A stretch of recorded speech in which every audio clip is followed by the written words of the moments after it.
아무렇지 않게 물어보는데 그 목소리조차도 역겨운 겁니다. 저는 어이없는 기분으로 남편의 핸드폰을 들어 올렸고 남편도 몹시 당황한 얼굴이더라고요. 그거 내 폰이야? 맞아. 남편은 화난 얼굴로 다가오더니 제 손에 들려있는 폰을 확 뺏는 겁니다. 제가 자기 폰을 다 봤다는 걸 알 텐데 저한테 미안해하거나 죽을 죄를 지었다고 싹싹 비는 것도 아니고 오히려 지가 더 화난 표정으로요. 예상치 못한 반응에 저도 기가 막혔죠. 그동안 핸드폰하고 노트북 내가 볼까봐 벌벌 떨더니 그 이유였어? 당신 진짜 가지가지 했더라. 남의 폰을 왜 뒤져봐? 뒤져볼만 했으니까. 여자가 한둘이 아니었잖아. 제 말에 남편은 한숨을 막 쉬더라고요. 이럴 거면 그냥 여자들이나 만나고 살지 나랑 결혼 왜 했어? 그런데 제 물음에 남편의 대답이 기가 막혔습니다. 명색이 치과 의사인데 그래도 결혼하고 와이프는 있어야 될 거 아니야. 뭐라고? 남편은 반성은커녕 아주 뻔뻔하게 나오더라고요. 걸렸으니 에라 모르겠다며 본성이 다 나오는 것 같기도 했습니다. 그딴 이유로 결혼을 했다고? 지금 그걸 말이라고 해? 그럼 내가 뭐 당신을 대단히 사랑하고 좋아 죽겠어서 결혼한 줄 알아? 여자들 다 거기서 거기잖아. 그나마 내가 만났던 애들 중에서는 당신이 조건이든 집안이든 제일 나았어. 그래서 결혼한 거야. 뭐? 판도라의 상자를 연 건 당신이야. 내가 그렇게 보지 말랬는데 기어코 이걸 봤네? 뭐가 이렇게 뻔뻔해? 그럼 나더러 어쩌라고. 내가 보지 말라고 경고했잖아. 보지 말랬는데 당신이 꾸역꾸역 봤다가 결국 이사달이 난 거 아니야. 당신도 돈 잘 버는 치과의사 와이프. 그 자리에 만족했으니까 해외 근무 포기하고 나랑 결혼한 거 아니야?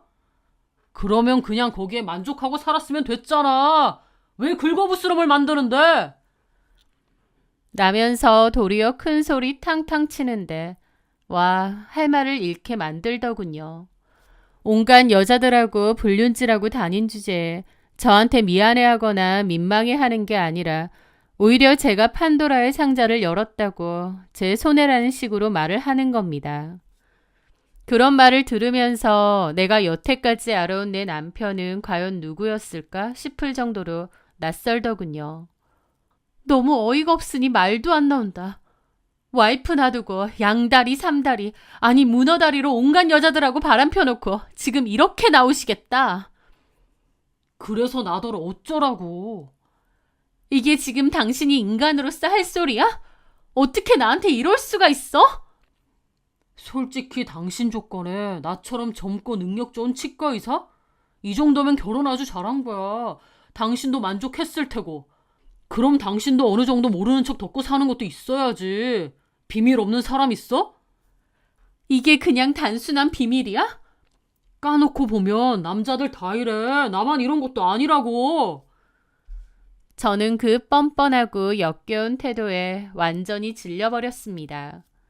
아, 이건 대화 몇 마디 한다고 될 일도 아니구나. 이 인간은 그냥 기본 자체가 썩어 있었구나 깨달았죠.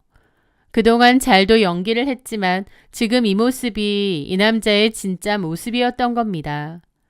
게다가 남편이 짓거리는 말을 들어보니 남편은 애초에 저를 동등한 부부 사이로 본 것도 아니었어요. 만나던 여자 중 그나마 제가 나은 것 같아서 선택한 것 뿐이었고 잘 나가는 치과의사 와이프 됐으면 이 정도는 감수하라 이거였습니다. 하지만 저는 조금도 그럴 생각이 없었습니다. 제가 왜 그래야 되나요? 저도 제 능력 충분한 사람이고 이런 말도 안 되는 짓을 한 남편을 눈 감아주고 그냥 살 생각은 눈꼽만치도 없었습니다. 저는 남편과 이혼을 하겠다고 마음을 먹었습니다. 하지만 당장 이혼하고 싶은 마음과 달리 이혼이라는 현실을 마주한다는 게 어쩐지 두렵기도 하더군요. 그래서 일단은 각방을 쓰며 저 혼자 충분히 생각할 시간을 가지기로 했습니다. 남편과는 아예 남남처럼 지내면서요. 물론 몇 번을 생각해도 결론은 이혼이겠지만 그래도 제 선택에 후회가 되지 않게끔 그리고 최대한 현명한 방법으로 끝을 낼 수 있게끔 여러 가지를 생각해야 했죠. 그렇게 남과 다름없이 지내던 와중에 저는 또 하나의 어이없는 소식을 듣게 되었습니다. 남편의 치과에는 제 동생 친구가 일을 하고 있었는데요. 제가 결혼하고 나서 동생 친구를 남편 치과에 취업시켜줬거든요. 그런데 그 동생 친구가 하루는 저에게 연락을 해서는 그 이야기를 전해준 겁니다. 언니, 병원에 홍유진 실장이라고 3개월 전에 새로 들어온 코디네이터 있는데요. 아, 홍 실장? 저도 전에 얼굴을 본 적이 있었습니다. 그런데 왜? 그 여자 좀 이상해요. 원장님하고 엄청 친한 척하고요. 막 원장님이랑 그렇고 그런 사이인 척하는 얘기도 간호사들한테 종종 해요. 일부러 그러는 것 같아요. 뭐라고? 게다가 원장님 곧 이혼할 거고 자기가 이 병원 안주인 될 거라는 소리까지 하는 거예요. 직원들한테 원장님이 사준 명품백이라면서 자랑하고요. 진짜 미친 거 아니에요? 저 그 얘기 떠들고 다니는 거 보고 어이가 없어서 언니한테 전화한 거잖아요. 경악을 했습니다. 이제 하다 병원 직원이랑 그런단 말인가요? 아니 어쩌면 애초에 밖에서 만났던 여자를 병원 직원으로 들어앉혔을지도 모르죠. 저는 원래도 이혼으로 가닥을 잡고 준비를 하고 있었는데 남편 하는 행동이 정말 가관이구나 싶었습니다. 저한테 들켰다고 눈치도 안 보는 것 같았죠. 그런데 며칠 뒤 그 홍 실장에게서 직접 연락까지 왔습니다.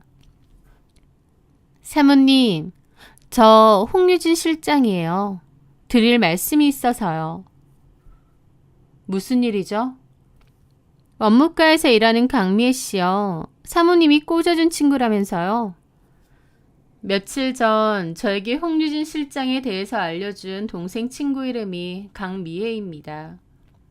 그런데요? 그럼 강미애 씨한테 미주알 고주알 다 들으셨겠네요. 저랑 원장님 사이에 대해서요. 라는 겁니다. 그걸 듣고 보니 일부러 미애가 나한테 얘기 전하라고 병원에서 소문내고 다닌 거구나 싶더라고요. 와, 뭐 이런 게 다 있나 싶고 어처구니가 없는 겁니다. 그쪽이랑 원장님 사이가 뭔데요?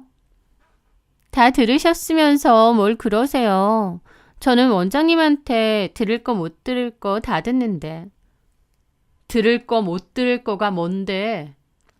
원장님이랑 사모님 각방 쓰고 잠자리도 아예 안 하고 남남처럼 산다던데요? 결혼한 지 뭐 얼마나 되셨다고 벌써 그렇게 지내세요? 안 만나본데 서로 불행한 결혼 생활 그만하시고 차라리 원장님이랑 이혼하시는 게 어때요? 라는데 내가 좋은 철 같은 쓰레기랑 결혼해서 별의 별일을 다 겪는구나 싶어서 씁쓸한 웃음이 나더라고요. 참나. 그러니까 네가 원장님 상간녀인데 지금 나한테 이혼해달라고 요구하는 거니? 상간녀가 아니고요. 원장님하고 서로 사랑하는 사이예요. 머리가 띨띨하니? 본처가 있는데 너랑 그러고 있는 거면 그게 상간이고 외도야. 멍청하니까 그러고 사나 보다. 참나. 그렇게 말하면 자존심이 좀 서세요? 라면서 깐족깐족 거리더라고요. 너야말로 이렇게 내 귀에 들리게 하다못해 나한테 직접 이혼해달라고 얘기하는 거 보니 어지간히 똥줄 타나 보다. 나랑 좋은 철 이혼이라도 하면 네가 이 자리 차지하고 싶은데 다른 여자가 채갈까봐 엄청 불안한가 봐? 뭔 소리 하세요? 무슨 다른 여자요? 원장님한테 저 말고 다른 여자가 어디 있다고요? 사모님이랑 이혼하면 당연히 저랑 재혼하신다고 했어요. 라는데 저는 그 말에 그냥 웃었습니다.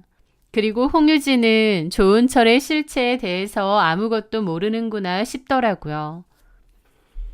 유부남이랑 놀아나는 애가 이렇게 순진해서야. 나 통화 내용 자동 녹음되거든? 네 입으로 내 남편이랑 바람났다고 하고 뻔뻔하게 이혼해달라고 했지. 이거 그대로 증거로 써서 너 상간소송 걸어줄게. 제가 상간소송 건다고 해도 홍유진은 아무렇지도 않아 하더라고요. 그것까지 염두에 두고 한 행동이었나 봅니다. 네, 얼마든지요. 그렇게 해서라도 이혼만 한다면 상관없어요. 아, 그래? 그렇게 좋다 하면 내가 이혼해줄게. 좋은 철이 이혼 안 하고 재혼도 안 해줄까봐 안달이 난다는데 불쌍해서라도 내가 양보해줘야지. 저는 비웃으며 전화를 끊었고 홍유진을 상대로 곧바로 상간소송을 제기했습니다. 그리고 더 기다릴 것 없이 그 전에 모아둔 증거로 남편을 상대로도 소송은 시작했죠. 이 더러운 꼴들 더 이상은 못 보겠다 싶었거든요. 그렇게 본격적인 소송이 시작되었는데 얼마 지나지 않아 진짜 웃긴 얘기를 듣게 되었습니다. 남편이 홍유진을 병원에서 잘랐다는 얘기를요.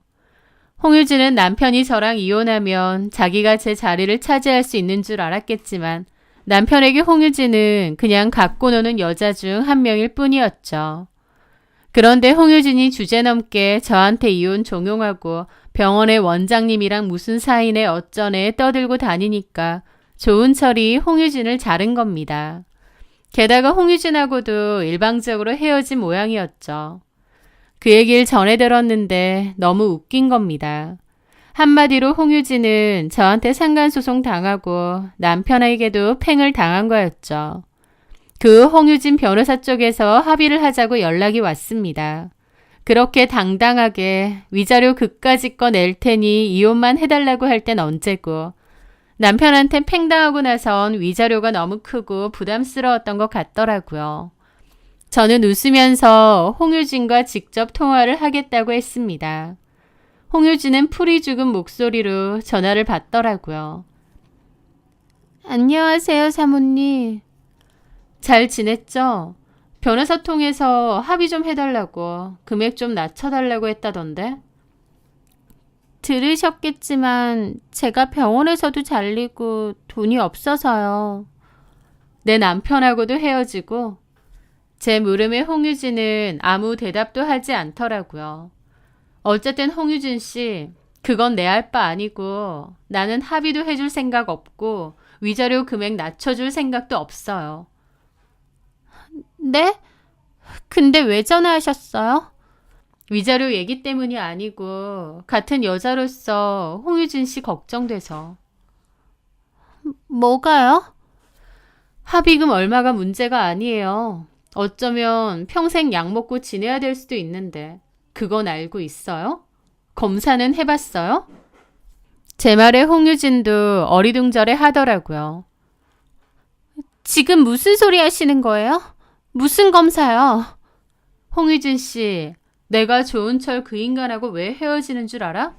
그 인간 바람난 여자 홍유진 씨 한 명 아니야. 엄청 많아. 원나잇 하고 다닌 여자들까지 합치면 셀 수가 없지. 네? 원장님이요? 그래요. 처음에 내가 좋은 철하고 헤어지려고 한 것도 좋은 철한테서 성병 옮은 여자가 나한테 연락 줘서 한 거야. 나는 그 후로 검사했는데 다행히 피임기구 확실하게 써서 그런지 별 문제가 없더라고. 홍유진 씨도 얼른 검사해보는 게 좋을 거야. 치마만 두르면 좋다고 해벌레 하는 게 좋은 철 그 인간이고 성병을 아주 종류별로 갖고 있을 테니까. 말도 안 돼. 뭐가 말도 안 돼. 좋은 철이 성병 있다는 게 말이 안 돼. 아니면 상간녀가 너 말고 또 있다는 게 말이 안 돼? 이번엔 제가 깐족거렸죠. 홍유진은 크나큰 충격을 받은 채 전화를 끊었습니다. 그리고 며칠 뒤 홍유진도 병원 검사를 받은 모양인데 모든 사실을 확인하고 절규했다고 하더라고요. 홍유진도 성병 감염이 확인되었는데 그 중에서는 평생 약을 먹으며 관리해야 하는 질환도 있다고 하니까요. 배신당하고 병까지 얻게 된 홍유진은 엄청나게 분노한 모양이었습니다. 병원에서 잘리고 좋은 철한테 버림받고 나한테 상간소송 당하고 거기다가 성병까지 극한으로 몰린 홍유진은 좋은 철을 물었습니다. 저희 지역 유명 카페에 모든 사실을 폭로해버렸거든요. 유명 땡땡치과 조은철의 더럽고 추악한 실체를 고발합니다. 라는 제목으로요. 자신이 조은철과 내연 관계였던 것부터 그가 수많은 여자들을 만나며 성병을 옮기고 다닌 성병 캐리어였다는 사실까지. 카페는 그야말로 폭탄을 맞은 듯 뒤집어졌습니다. 어머 미쳤나봐. 우리 애 거기서 치료받는데 당장 옮겨야겠네요. 거기 원장 그렇게 친절하고 착한 척하더니 완전 두 얼굴이었네요. 성병 캐리어라니 소름 돋는다. 저런 인간은 치과의사 면허도 박탈해야 되는 거 아니에요? 진료도 진료지만 친절하고 섬세하다고 더 유명했던 곳이었다 보니 그 파장이 더 컸습니다. 그 일이 일파만파 퍼지면서 환자들의 예약 취소 전화가 빗발쳤고 남편의 치과는 제대로 타격을 받은 모양이었습니다. 원래는 환자들이 넘쳤는데 그 일 이후로 환자는커녕 병원으로 욕설 전화가 그렇게 온다고 하더라고요. 남편은 홍유진을 명예훼손으로 고소했고 홍유진 역시 성병을 옮긴 일로 남편을 고소했다고 하더라고요. 소송과 개싸움만이 남은 거였죠. 저는 그 모든 소송이 벌어지는 와중에 조용히 이혼 소송과 상간 소송에서 이겨 이혼을 마무리했습니다. 위자료도 충분히 받았고요. 하지만 돈으로도 보상되지 않는 게 있죠. 그 일은 저에게도 큰 충격과 상처로 남았으니까요. 너무 기막힌 일이었고 남편의 치과가 화제가 되면서 저까지 덩달아 다른 사람들의 입에 오르내리기도 했습니다. 그런 게 다 너무 힘들고 스트레스도 심했죠. 하지만 제가 가해자도 아닌데 부끄러워하고 민망할 필요는 없잖아요. 저는 오히려 어깨 당당히 펴고 살기로 했습니다. 그리고 똥 제대로 밟았다 생각하고 제 인생에서 그 인간들을 지워버리기로 마음먹었고요. 그렇게 제 생활에 또 제 일에 집중하며 살아가던 차에 저에게는 좋은 기회가 다시 찾아왔습니다. 다시 외국 지사 발령 기회가 왔는데 이번에는 길게 고민할 것도 없이 그곳으로 가기로 했습니다. 새로운 환경에서 새롭게 다시 시작해보기로 했거든요. 더 늦기 전에 전부터 해보고 싶었던 것에 도전을 한다 생각하고요. 물론 그곳에 간다고 다 좋지만은 않을 겁니다. 오히려 힘들고 어려운 일들이 많겠죠. 하지만 이렇게 기막히고 큰일을 한번 치르고 나니 저도 많이 성숙해진 것 같고 좀 더 의연해진 것 같기도 합니다. 참 말도 많고 탈도 많은 결혼 생활과 이혼이었지만 그런 일을 겪음으로써 저도 한층 성장했다고 믿고 싶습니다. 그리고 그곳에 가서도 제 스스로를 잘 지키며 씩씩하게 살아가려고요. 저의 이야기 끝까지 들어주셔서 정말 감사합니다.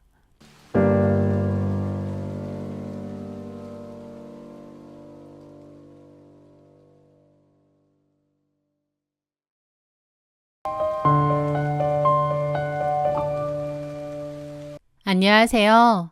저는 5년간의 결혼 생활을 끝내고 딸 하나를 키우며 살고 있는 30대 중반의 건축가입니다. 저는 전 남편과 제 가장 친한 친구의 배신으로 5년간의 결혼 생활에 마침표를 찍었습니다. 이제는 꽤 많은 시간이 흘렀음에도 그때 제가 겪어야 했던 그 끔찍한 배신을 떠올리면 아직까지도 심장이 서늘해지고 기가 막힐 때가 많아요. 하지만 끝이 좋으면 다 좋은 거라고 하잖아요.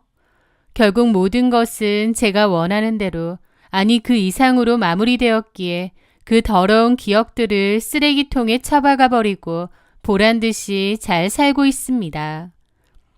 저는 학교 졸업 후 한 건축 사무소에서 일을 하던 시절에 전 남편 박영수를 만났습니다. 그때는 정말 하루 24시간이 모자라게 현장과 사무실을 오가며 일에만 미쳐 살던 때였는데요. 그래도 가끔은 숨통을 틔워야겠다 싶더라고요. 저는 그럴 때마다 동네의 한적한 골목을 찾아다니며 오래됐지만 아름다운 건물들을 스케치하곤 했는데요. 저의 스트레스 해소 방법이자 취미이기도 했죠. 그맘때는 북촌 쪽의 골목으로 자주 갔었습니다. 그날도 어김없이 북촌의 한적한 골목길에 앉아 세월의 흔적이 고스란히 담긴 낡은 적벽돌 교회를 그리고 있었죠.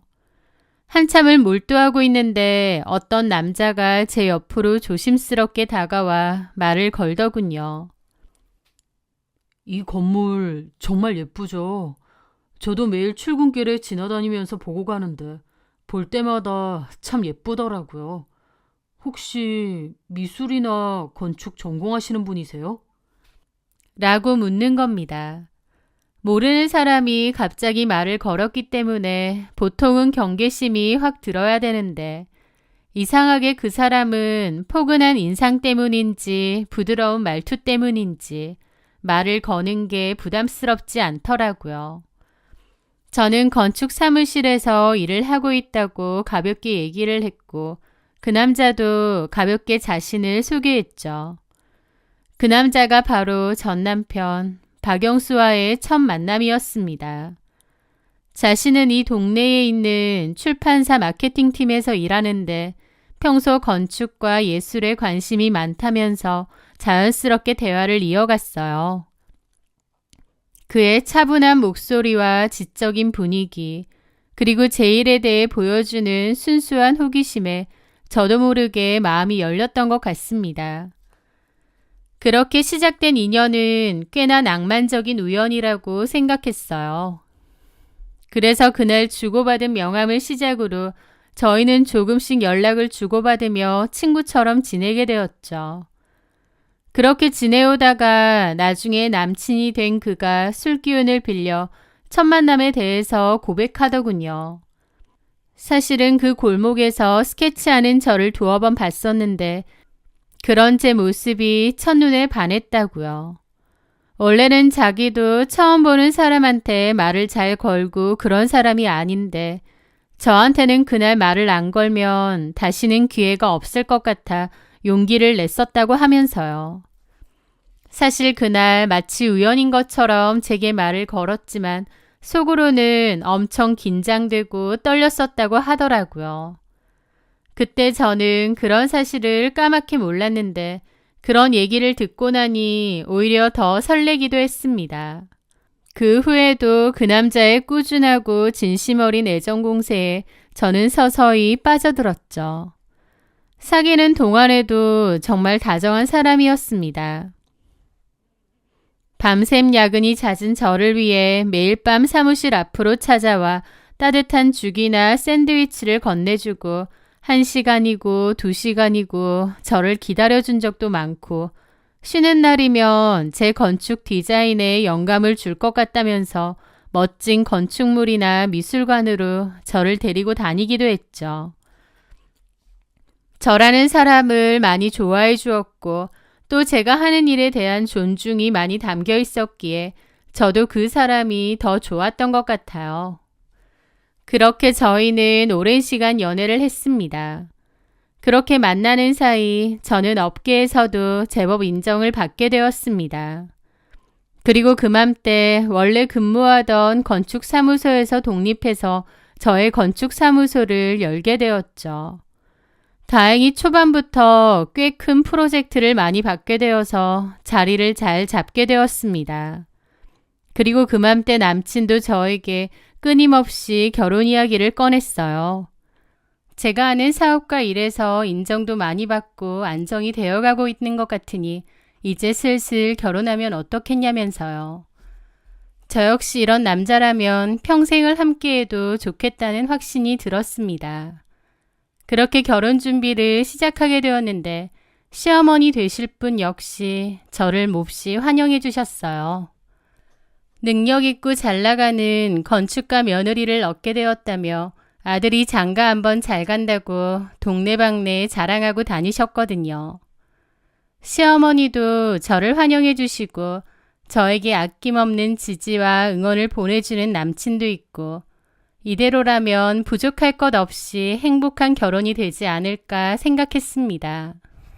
그런데 막상 결혼 준비를 본격적으로 하기 위해 서로의 상황에 대해서 오픈을 해보니 남친 쪽은 모아놓은 돈이 정말 한 푼도 없는 거예요. 남친은 저보다 나이도 3살 연상이고 남친이 다니는 출판사도 꽤 이름 있는 유명한 곳이었습니다. 그런 곳에서 회사 생활도 꾸준히 해온 편인데 왜 모아둔 돈이 하나도 없을까 놀랍더라고요. 그런데 알고 보니 남친의 월급은 전부 시어머니와 시동생의 생활비로 다 들어가고 있다는 거예요. 어머님은 식당 일을 하시다가 남친이 취직하자마자 그만두셨다고 했고 시동생은 번번이 공무원 시험에 낙방하며 몇 년째 집에서 놀고 있다고 하더라고요. 결국 남친이 가장이었고 남친이 벌어오는 월급으로 세 식구가 생활하고 있었으니 따로 돈을 모을 수가 없었던 겁니다. 솔직히 모아둔 돈이 아예 없는 것에 조금 놀랍고 실망은 했지만 한편으로는 이해도 했습니다. 다른 데 쓴 것도 아니고 가족들을 위해 써서 못 모았다는데 오히려 남친이 더 착해 보이고 가족에 대한 정이 많은 사람이구나 싶기도 했거든요. 그리고 결국 사람만 좋으면 된다고 생각했고 제가 가진 돈으로도 충분히 시작할 수 있다고 생각했습니다. 저는 상대적으로 집안 형편이 여유로운 편이었고 부모님으로부터 증여받은 재산도 좀 있었거든요. 그 재산으로 아파트 한 채를 마련했었는데 그 전까지는 전세를 줬었습니다. 마침 전세를 줬던 제 아파트의 계약도 끝나가고 있었으니 거기서 저와 남친의 신혼도 시작하면 되겠더라고요. 저는 남친에게 우리 집에서 시작하면 되고 결혼에 필요한 건 내 돈으로 해결할 테니 걱정 말라고 다독였습니다. 남친은 제게 너무나 고맙고 미안하다면서 사는 동안은 자기가 정말 저에게 잘할 거라고 몇 번이나 그러더라고요. 게다가 그 사실을 안 어머님도 너무 고마워하셨습니다. 저보고 복덩이가 굴러들어온 것 같다는 얘기까지 하셨죠.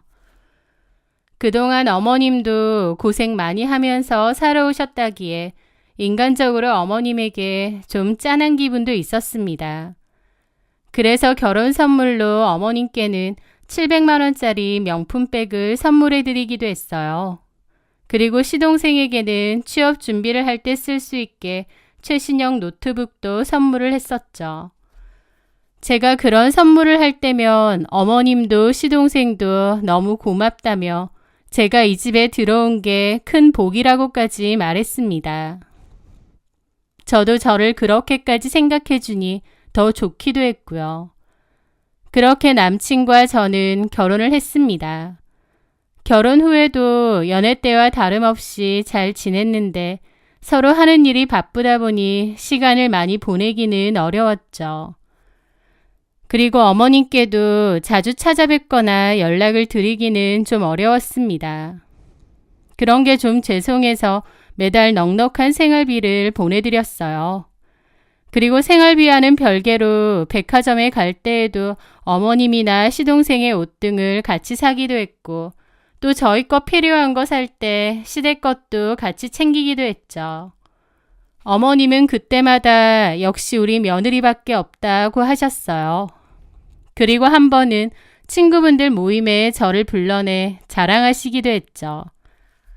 내가 우리 며느리 너무 좋아서 주변에 자랑하고 싶어서 그래. 예쁘지, 착하지, 능력 좋지. 내 친구들 다 너무 부러워한다니까. 제가 뭘요? 아까 너 오니까 내 친구들 부러워하는 거 봤지? 게다가 네가 우리 식사한 거 계산도 해줬잖아. 아휴, 얼마나 내 어깨에 힘이 들어가던지. 이게 다 네 덕분이다. 내가 우리 며느리 때문에 요즘 너무 좋아. 그러시더라고요. 어머님이 저를 너무 자랑스러워하고 좋아해 주시니까 저도 그런 게 참 좋았는데요. 지금 와서 가만 생각해 보면 어머님은 제가 아니라 제 직업과 통장 잔고를 사랑하셨던 것 같기도 합니다. 어쨌든 남편과의 결혼 생활 자체는 겉보기엔 평탄했습니다. 그런데 결혼하고 1년 반 정도 지났을 무렵이었어요. 그맘때 저는 저희 딸을 임신했고 일은 조금 줄이면서 태교에 신경을 쓰고 있을 때였습니다. 그런데 벼랑간 남편이 잘 다니던 출판사를 갑자기 그만두고 자신의 이름을 건 광고 기획사를 차리겠다고 폭탄 선언을 했었죠. 남편은 출판사에서도 광고 기획적 업무를 했었는데 이제 나와서 자신만의 사업을 해보고 싶다는 겁니다. 저는 안정적인 직장 놔두고 왜 굳이 가시밭길로 가려고 하느냐고 말렸죠. 그랬더니 남편은 저한테 몹시 서운해하더라고요. 나는 자기가 하는 일 진심으로 존중하고 자기가 뭘 하든지 다 적극적으로 응원했어. 그런데 자기는 나한테 왜 그렇게 못해주는 거야? 나 좀 서운하려 그러네.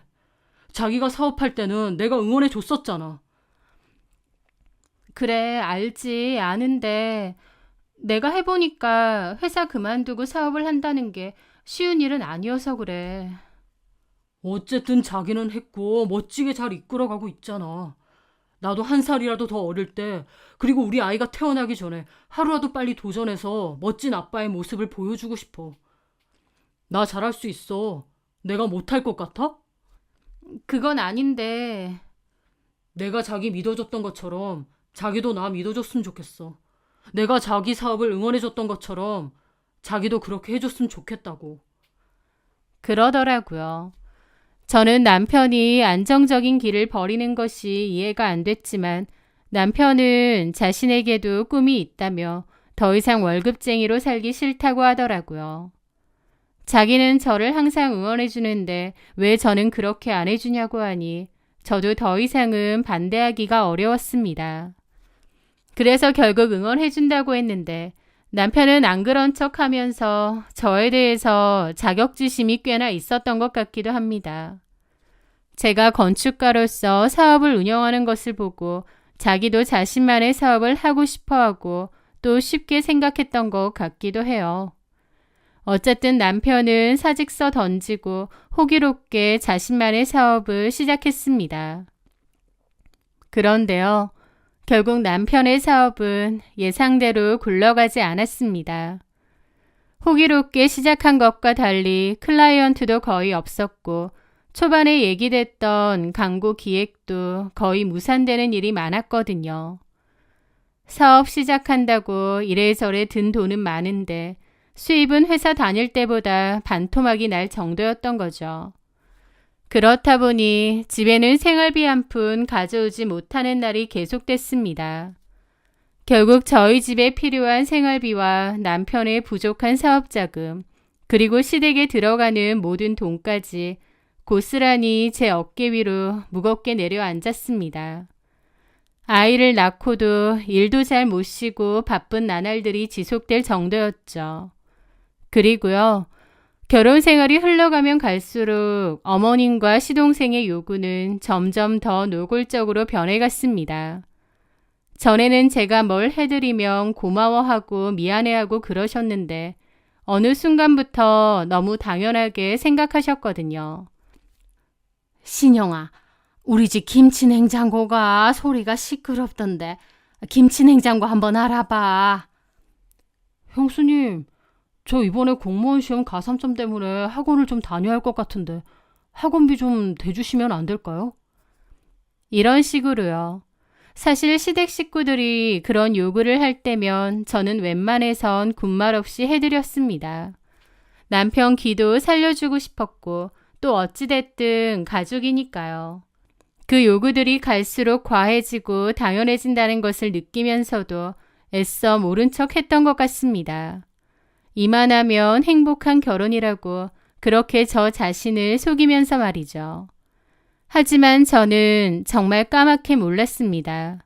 제 희생 때문에 유지되고 있던 그 평화로운 일상 뒤에서 남편과 제 가장 친한 친구가 세상에서 가장 역겹고 추악한 연극을 벌이고 있었다는 것을요. 제게는 대학 시절 때 가장 친했던 친구 한정희가 있었습니다. 정희는 대학 때부터 눈에 띄는 미인이었고 결국 2학년 때 강남에서 큰 사업을 한다는 집안의 아들과 속도 위반으로 결혼하며 학교를 그만뒀습니다. 결혼하고 나서도 종종 연락도 하고 만나고 지냈는데요. 대학 졸업 후 사회생활을 하는 저나 다른 친구들과 달리 학교까지 그만두고 결혼 생활을 시작했던 정이기에 대화를 해보면 관심사나 생활이 많이 달랐습니다. 물론 부잣집에 시집간 정이기 때문에 늘 값비싼 가방이나 시계, 구두 등을 착용하고 나오긴 했고 겉으로는 굉장히 잘 살고 부유해 보였어요. 하지만 친구들 모임에서 늘 한다는 얘기가 남편 자랑, 아이 얘기, 시부모님 얘기 그런 거였거든요. 제 친구들은 미혼도 많았고 또 한창 사회생활 하느라 바빴기 때문에 서로 대화의 공감대가 전혀 없었죠. 그렇다 보니 나중에는 자연스럽게 소원해지게 되었고 제가 결혼할 때쯤에는 거의 연락이 끊기기도 했습니다. 저도 정의에 대해서 기억이 많이 흐려져 있었죠. 그런데 제가 결혼을 하고 3년 정도 지났을 무렵 정의가 갑자기 연락이 왔습니다. 그러더니 저희 사무실로 와도 되겠느냐 하더라고요. 대학교 때는 그래도 저랑 제일 친했다 보니 제 생각이 많이 나서 연락했다면서요. 대학교 때 친했던 친구가 보고 싶다는데 당연히 오라고 했죠. 그런데 저희 사무실로 찾아온 정희는 몇 년 전 마지막으로 봤었던 그때의 모습과는 사뭇 달라 있었습니다. 얼굴도 수척하고 파리해지고 행색도 그때와는 많이 다르게 옹색하더라고요. 정희는 이런저런 얘기를 하다가 갑자기 이혼했다는 고백을 했습니다. 그리고는 울면서 그동안 말 못했던 얘기들을 하더라고요. 알고 보니 정희는 저희 친구들에게 너무 잘 사는 척 했지만 사실은 결혼 생활 내내 시댁의 모진 구박과 남편의 무시에 시달렸다고 했습니다. 그러다가 시댁 식구들이 자기한테 억울한 누명까지 씌워서 결국 위자료도 거의 못 받고 아이 양육권까지 빼앗긴 채 맨몸으로 쫓겨났다는 겁니다. 그 얘기를 전해 듣는데 너무 놀랍기도 하고 화도 나고 그러더라고요. 그 시댁 식구들이며 정희의 전 남편도 정말 못된 인간들이구나 싶고요. 저와 제 친구들 앞에서 그동안 잘 사는 척 하느라 애썼지만 사실은 너무 힘들었다며 펑펑 우는 친구가 안쓰러웠습니다. 그러면서 정희는 저에게 부탁을 하더라고요. 저기 신영아, 내가 이렇게 너 찾아온 건 물론 네가 보고 싶어서가 가장 큰데 다른 이유는 취업 자리 좀 부탁하고 싶어서. 취업 자리? 사실 동기들 중에 네가 제일 잘 나가잖아. 네가 운영하는 건축 사무소도 꽤 유명하고 잘 된다고 그러고. 혹시 나 일할 만한 자리 없니? 정희는 취업을 부탁했는데 저희 사무실에서는 딱히 자리가 없었습니다. 그래서 고민하다가 마침 남편이 자기 사무실에서 기본적인 회계 정리와 잡무를 해줄 직원을 구해야 한다는 얘기가 생각나더라고요. 저는 우리 남편이 운영하는 광고 기획사에 사람이 좀 필요하다면서 한번 물어봐 주겠다고 했죠. 그렇게 남편에게 물어봤고 남편은 제 친구니까 알겠다면서 자기 사무실로 출근을 하라고 했습니다. 제 딴에는 안타까운 사정의 친구를 도와주려 한 거였는데 그 친절이 제 인생을 통째로 뒤흔드는 불행의 씨앗이 될 줄은 몰랐습니다. 처음에 남편은 정희가 일을 너무 못한다며 입만 열면 불평을 늘어놓았어요. 한정희 씨 정말 어떡하지? 일을 너무 못해. 그래? 아무리 자기 친구라지만 이건 좀 아니지 않아? 가르쳐줘도 맨날 까먹고 실수투성이에 내가 편하려고 직원을 쓰는 건데 한정희 씨 때문에 일을 이중으로 해야 된다니까? 그리고 일을 못하면 사람이 성실하기라도 해야 되는 거 아니야? 툭 하면 이런저런 핑계 대면서 지각은 기본이고 업무 시간에 뭐가 그렇게 바쁜지 개인 전화하거나 개인 볼일 보느라 자리를 자꾸 비운다니까? 그러는 겁니다. 저는 남편에게 너무 미안하더라고요. 사실 전문 격리 인력을 뽑으려고 했는데 저 때문에 정희한테 일자리를 준 거잖아요. 그런데 정희가 일도 못하고 열심히도 안 한다고 하니 아무리 남편이라고 해도 남편 볼낯이 없었죠. 그래서 정희에게 몇 번이나 주의를 줬습니다. 정희야, 우리 남편이 좀 힘들어하더라. 네가 일할 때 조금 더 신경 써줄 수 있을까? 내가 뭘 어쨌다고? 사장님이 뭐라고 하시는데? 뭐 지각 같은 것도 좀 자주 한다고 하고, 그리고 업무 시간에 자꾸 개인적인 일로 자리를 너무 비우는 것 같다고. 몇 번 안 그랬어. 그리고 솔직한 말로 사무실 일도 별로 없어서 없을 때 잠깐 볼일 본 게 단데. 그렇긴 한데 그래도 우리 남편 입장에선 직원이 자꾸 자리를 비우니까 좀 그런가 봐. 알겠어, 무슨 말인지. 조심할게. 제가 얘기를 하니 정희는 자존심 상해하면서도 알겠다고 하더라고요. 친구 사이다 보니 말 전하는 것도 곤란했습니다. 남편은 여전히 정희에 대한 불만이 많았고 제 친구만 아니면 잘라버리고 싶다는 얘기도 종종 했어요. 정희 역시 저희 남편한테 불만이 많은 듯 했고요. 괜히 소개를 시켜줬나 싶기도 하고 그 두 사람 사이에서 난처한 일이 많았죠.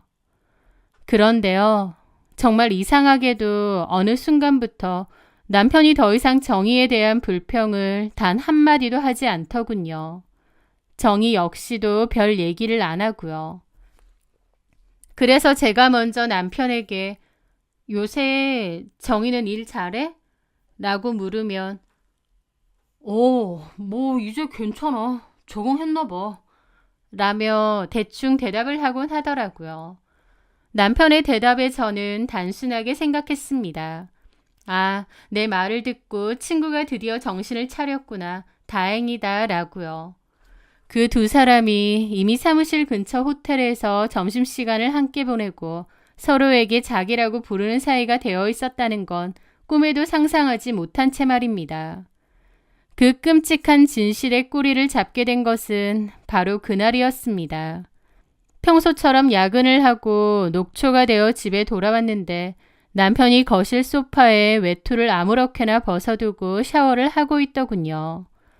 저는 무심코 남편의 외투를 들어 옷걸이에 걸려고 했습니다. 그런데 외투 안주머니에서 무언가 툭 하고 바닥으로 떨어졌습니다. 하얀색으로 접힌 영수증 같은 것이었죠. 저는 별 생각 없이 그걸 주워 펼쳐보았습니다. 그 순간 제 심장이 멈추는 것 같았습니다. 그건 산부인과 진료비 영수증이었거든요. 산부인과 진료비 영수증이라니 너무 당황스럽더라고요. 저랑 같이 간 것도 아닌데 남편 주머니에서 산부인과 진료비 영수증이 나올 이유가 뭐가 있겠나요? 저는 애써 스스로를 진정시키려 했지만 머릿속은 이미 수만 가지의 끔찍한 상상들로 뒤엉키고 있었습니다. 그리고 그 순간 성강처럼 한 장면이 머릿속을 스쳐 지나가더군요. 불과 한 달 전 정희의 오피스텔에 갔을 때였습니다. 그때 뭘 가져다 주려고 잠깐 들렀었고 정희가 차 한 잔 줄 테니 잠시 앉아있으라고 했거든요. 그런데 가만 보니 협탁에 산모수첩이 올려져 있는 겁니다. 이미 이혼을 한 정희인데 웬 산모수첩 싶어서 좀 의아하더라고요. 또 그 산모수첩에 적힌 산부인과가 제가 딸을 낳았을 때 이용했던 병원이기도 해서 더욱 한눈에 알아봤죠. 제가 그 산모수첩 안을 보려고 했는데 정희가 좀 당황하면서 황급히 치우더라고요. 그러더니 묻지도 않았는데 먼저 이혼 전 첫 아이 가졌을 때 썼던 건데 아이가 생각나서 꺼내봤다라고 했습니다. 이혼 후 아이도 잘 못 보고 지내는 정희가 안타까웠고 그 일은 그냥 대수롭지 않게 넘겼던 것 같아요. 그런데 이상하게 남편의 주머니에서 발견된 산부인과 영수증을 보자 그때 그 일이 번뜩 생각난 겁니다. 이 영수증에 찍힌 산부인과와 정희가 황급하게 숨긴 산모수첩에 적힌 산부인과가 같은 곳이기도 했고요. 저도 그 산부인과를 다녔기 때문에 한눈에 알 수 있었죠. 우연이라고 하기엔 뭔가 너무 이상하더라고요. 설마 아니겠지. 설마 그 두 사람이? 그 생각을 하자 온몸의 피가 차갑게 식는 기분이었습니다. 저는 그 영수증을 손에 쥔 채 아이가 자고 있는 방으로 들어가 문을 잠갔습니다. 심장이 미친 듯이 뛰어 숨을 쉴 수가 없었죠. 저는 그날 밤 남편이 잠든 것을 확인하고 지옥의 문을 여는 심정으로 떨리는 손으로 남편의 휴대폰을 열었습니다. 결혼 기념일로 설정된 비밀번호가 그날따라 유독 역겹게 느껴지더군요. 그리고 모든 것을, 알아서는 안 될 모든 것을 발견하고 말았습니다. 두 사람의 메신저 대화는 자기라는 이름으로 저장되어 있더군요. 스크롤을 내리는 내내 제 손은 멈추지 않고 떨렸고 눈앞은 몇 번이나 흐려졌습니다. 자기야, 나 오늘 병원 갔는데 의사 선생님이 안정해야 된대. 스트레스 받지 말라고. 우리 애기 괜찮아? 내가 지금 당장 갈까? 아니야, 됐어. 근데 나 너무 불안해. 신영이는 언제쯤 정리할 거야? 나도 미치겠어. 이신용 명의로 된 집이랑 재산만 어떻게 뺏어오면 뒤도 안 보고 바로 이혼할 수 있는데 그게 쉽냐고. 변호사 말로는 유책 배우자는 재산 분할 청구도 어렵대. 그럼 어떡해. 그냥 이렇게 숨어서 우리 아기 낳으라고? 난 절대 그렇게 못해. 알았어. 알았으니까 자꾸 쪼지 말고 기다려봐. 내가 다 방법 생각하고 있으니까. 일단 급한 대로 저번에 말한 생활비 보내줄게. 그걸로 맛있는 거 사 먹고 좀 쉬고 있어. 내일 점심으로 소고기 사줄게. 임산부는 철분 보충해야지. 알았어. 우리 뱃속의 호박이가 아빠 보고 싶대. 오빠 사진 좀 보내줘. 그리고 남편은 V자를 하고 있는 사진까지 하나 보냈더라고요. 그걸 보는 순간 세상이 무너지고 눈앞이 하얘졌습니다. 그동안 믿었던 내 남편과 제 친한 친구가 제 등 뒤에서 나눈 대화라고는 도저히 믿기지 않았으니까요. 배신감이라는 말로는 부족했습니다. 속에서부터 무언가 부글부글 끓어올라 터져버릴 것 같았죠. 당장이라도 자는 남편의 멱살을 잡고 정희의 집으로 쫓아가 그 두 인간의 머리채를 다 뽑아버리고 싶었지만 저는 가까스로 괴물 같은 이성을 붙잡았습니다. 그렇게 저는 며칠 밤낮을 지옥 속에서 고민했고 결론은 하나였습니다. 이혼. 저는 일단은 내색하지 않고 조용히 증거를 차곡차곡 모으면서 이혼을 준비했습니다. 그리고 이혼 전문 변호사를 찾아가 이혼에 대한 상담도 했죠. 제가 뭔가 달라졌다는 걸 짐작했는지 남편도 심지어 정의도 떠보듯이 제게 안부를 묻는 전화를 하더군요. 저는 최대한 아무렇지 않은 척 평소보다 더 다정하게 그들을 대했습니다. 그들이 저에게 배신을 하고 뒤통수를 친 것처럼 저도 조용히 준비하고 깨끗이 이혼을 하겠다는 결심이 있었거든요. 그렇게 저의 조용한 이혼 준비가 되어가고 있을 무렵이었습니다. 그맘때 갑자기 어머님과 시동생이 연락도 없이 제 사무실로 쳐들어왔습니다. 제 입장에선 이혼하는 마당에 이렇게 말도 없이 찾아온 어머님과 시동생이 좀 짜증스럽게 느껴지기도 했지만 잘못한 사람은 남편이고 한정이지 어머님과 시동생은 아니잖아요. 그래서 좋게 좋게 대하려고 했습니다. 그리고 일단 오셨다 보니 근처 식당에서 식사를 하기로 했고 무슨 일로 사무실까지 오셨느냐 물어봤죠. 그런데 어머님이 아주 황당한 얘기를 하시더군요. 신영아, 우리 막내 장가 보내야 할 것 같다. 네? 갑자기요? 도련님 만나는 분 있으셨어요? 저는 좀 놀라서 물었습니다. 시동생은 오랜 공무원 시험 준비를 했지만 결국 납방했고 그 후에는 아는 친척분의 회사에서 일을 한다고 했거든요. 일을 시작한 지도 1년 정도밖에 안 됐는데 갑자기 결혼이라니 놀랐죠. 형수님, 저 실은 만나고 있던 여자친구가 임신을 해서요. 결혼을 좀 서둘러야 할 것 같아요. 아직 기반도 없을 텐데 결혼이라니 좀 황당하더라고요. 그런데 어머님은 더 황당한 얘기를 하시는 겁니다. 그래서 말인데 우리가 모아놓은 돈이 없잖니. 저쪽 집에서는 아파트 전세금 반반하자고 하던데 못해도 2억은 있어야 될 것 같아. 여자 쪽에서 반반하자고 하는데 우리가 없다고 하기에는 영 모양 빠지고. 이럴 때 능력 좋은 며느리 덕 좀 봐야 되는 거 아니겠니? 어떻게 좀 융통이 안 될까? 어이가 없어서 말이 나오지 않았습니다. 지금 당신 아들이 제 친구랑 바람이 나서 애까지 가진 이 마당에 이 사람들은 태평하게 저한테 2억을 요구하고 있다니요. 제가 무슨 자신들의 현금 인출기인가요? 그 전까지는 좋은 게 좋은 거다. 시댁 식구들도 한 가족이다 생각하면서 제가 할 수 있는 한 최대한 도우려고 했지만 그 순간은 너무 어이없고 진짜 너무한 거 아닌가 싶더라고요. 이 사람들한텐 내가 그냥 돈으로 보이나 보다 싶고요.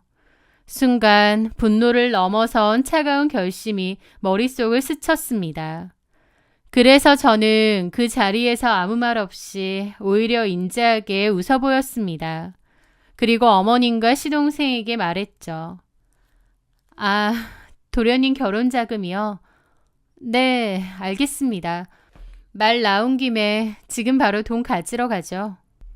제 말에 어머님과 시동생은 어리둥절한 표정을 짓더라고요. 지금? 네, 지금요. 저랑 같이 좀 가세요. 어머님과 시동생은 은행이라도 가는 거냐며 어리둥절해 하면서도 제가 순순히 돈을 준다는 말에 신이 나서 저를 따라 나섰습니다. 차에 탄 어머님과 시동생은 결혼 준비에 관한 이야기를 신나게 떠들어대더군요. 저는 코웃음 치며 그곳으로 차를 몰았습니다. 제가 차를 몰아 도착한 곳은 바로 제 남편과 바람난 그 친구 한정희가 사는 허름한 오피스텔 앞이었습니다. 저는 도착했으니 내리라고 했고 어머님과 시동생은 몹시 어리둥절해 했죠. 신영아, 근데 여긴 어디니? 누구 만나기로 한 거야?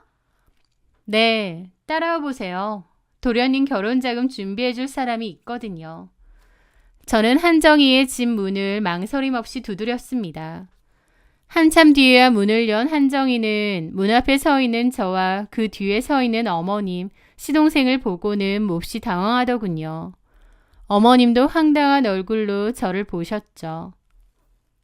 이 여잔 누구니? 인사하세요, 어머님. 어머님 새며느리 될 사람이에요. 뱃속에는 어머님 손주도 있고요. 뭐라고? 그게 무슨 소리니?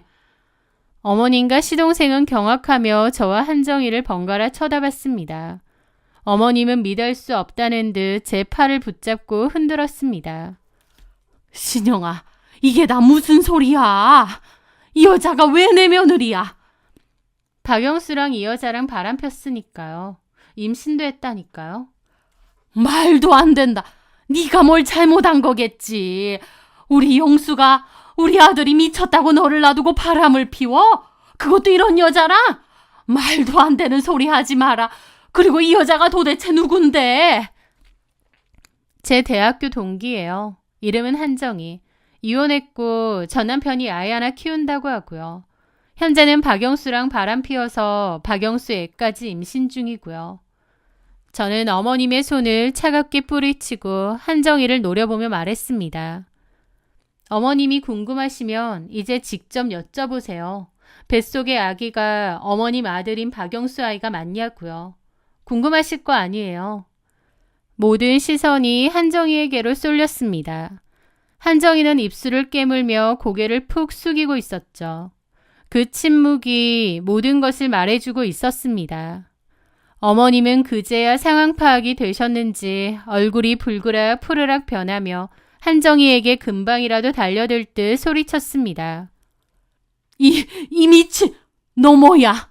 어디서 굴러먹던 뼈다귀인지는 몰라도 감히 우리 영수를 꼬드겨? 어머님이 삿대질을 하며 욕설을 퍼붓자 한정희도 눈빛이 달라지더라고요. 어머니, 말 함부로 하지 마세요. 누가 누굴 꼬드겨요? 아드님이 저 좋다고, 저 아니면 못 살겠다고 매달려서 만나준 건데. 그리고 초면인데 말씀이 좀 지나치시네요.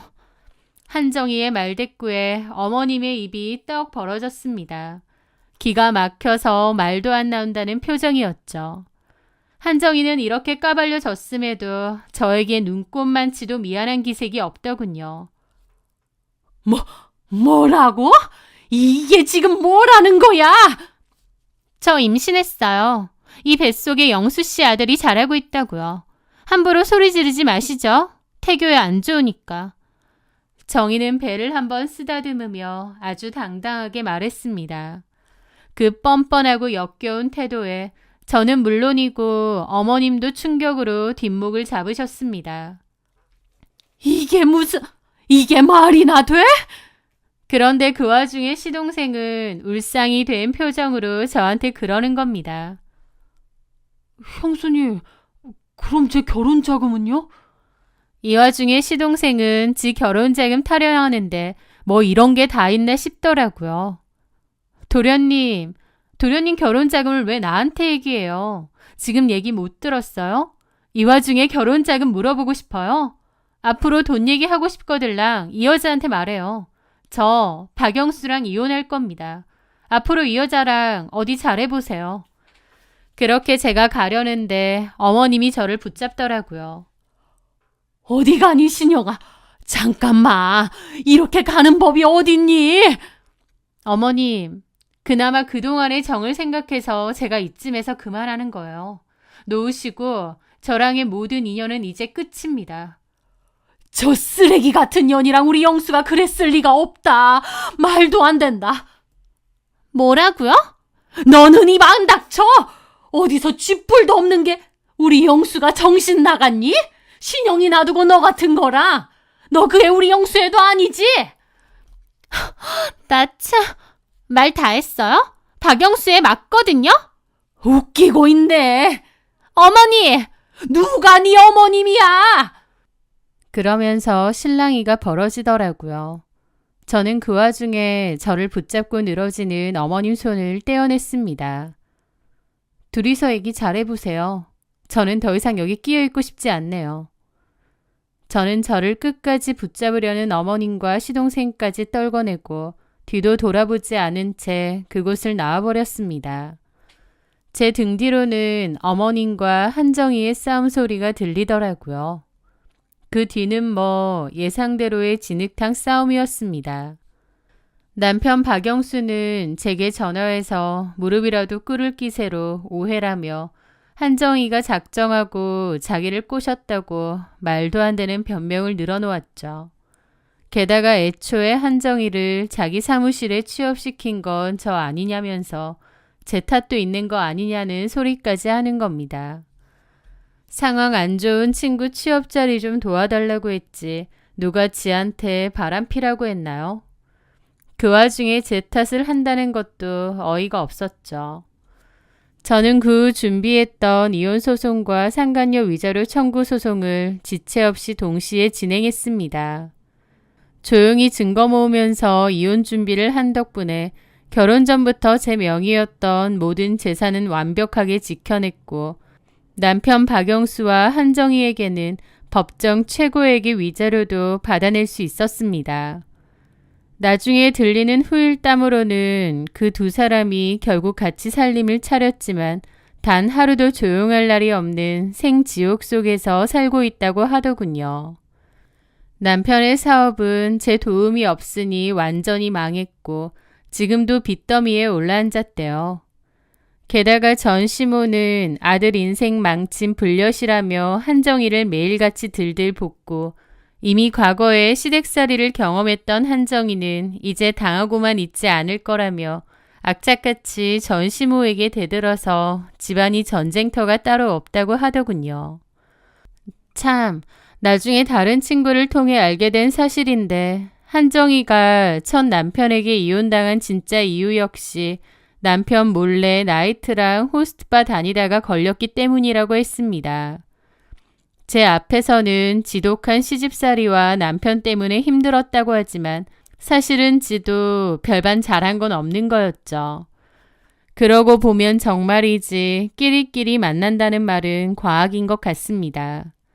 가장 믿었던 사람들에게 가장 고통스러운 방식으로 배신당한 상처가 쉽게 아물지는 않았지만 이제 제 인생에서 가장 크고 더러운 혹들을 깨끗이 도려냈으니 제 소중한 딸과 함께 더 멋지게 보란듯이 살아갈 생각입니다.